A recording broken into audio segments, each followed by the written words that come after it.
Hey there, I am Connie Fuksa with Foot Title Group, coming to you live in the middle of the crazy storm.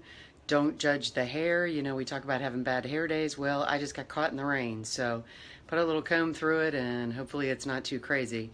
I'm coming to you live today because I wanted to talk to you just for a minute. We've talked before about solar panels and how they affect the ownership of your home. So I was talking to a business friend today, and we were talking a lot about the solar panel phenomenon and how it's affecting real estate.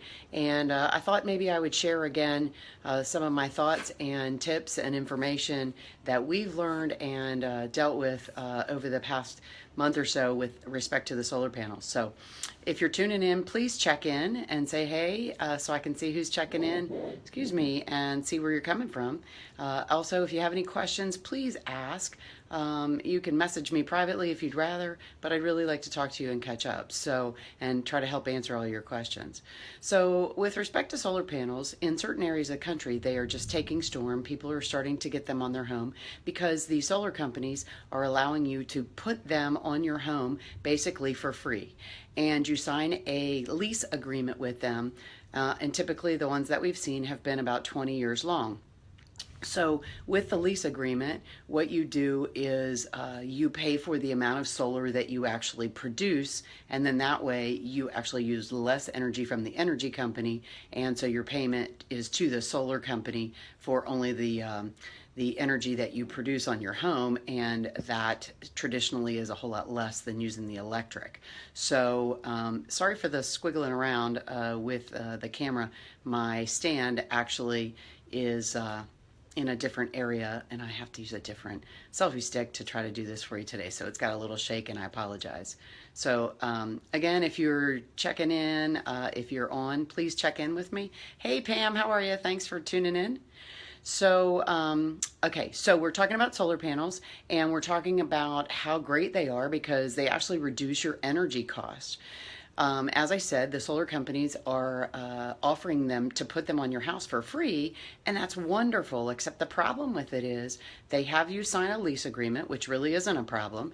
It's for 20 years, but you've got solar panels on your home that if you go to sell your home in that 20 years, that lease agreement is actually recorded against your property. It's called a UCC financing statement, and that financing statement is an actual recorded document, secured instrument against your property.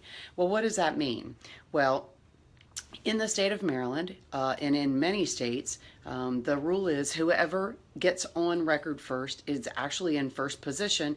If for some reason you stop making your payments and the lender needed to foreclose. Hey, Emily, thanks so much for tuning in. How are you? If the lender needed to foreclose because they needed to recuperate that loan, then they want to be in first place. And they want to be in first place because that home is probably going to be sold at a little bit of a discount, and they want to recuperate as much, if not all of the loan if they can. Hey, Gerald, how are you? Thanks so much for tuning in. Good to see you. Hope you're enjoying Cape Cod. Or excuse me, enjoying Maine. I apologize. Looks like it's a great time up there.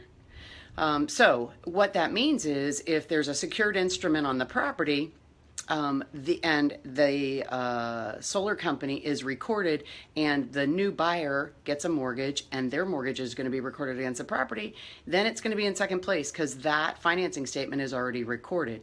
Well, that new lender doesn't want to be in second place. It's never going to happen. They're not going to be happy about it. So what we do is insure the title and insure that lender that they won't have any problem with their loan. Nothing could interfere with them being in first place.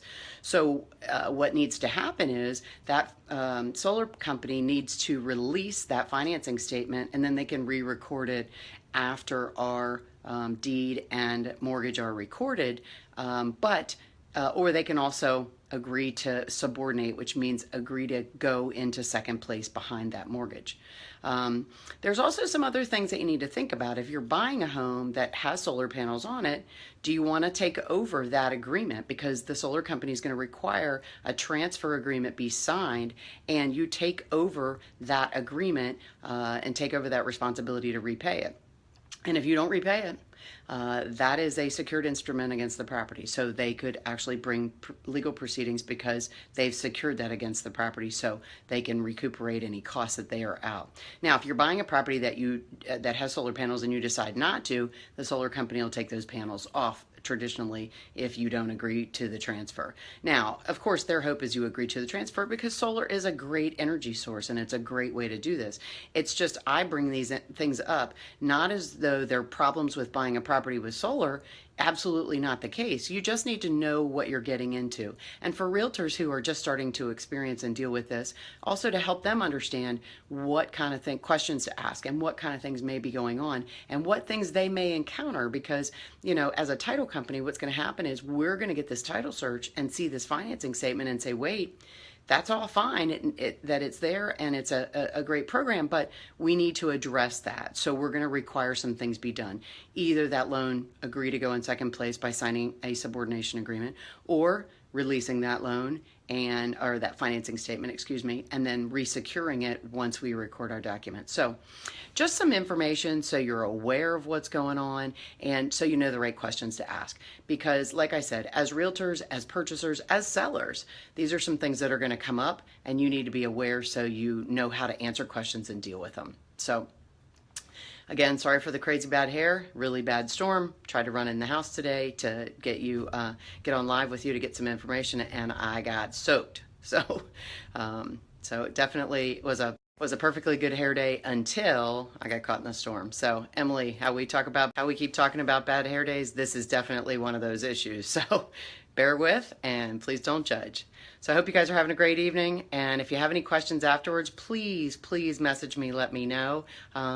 As often as you can. I apologize. I forgot to put the do not disturb in. I look forward to talking to you guys again soon. Have a great evening. Stay dry and stay safe in the storm.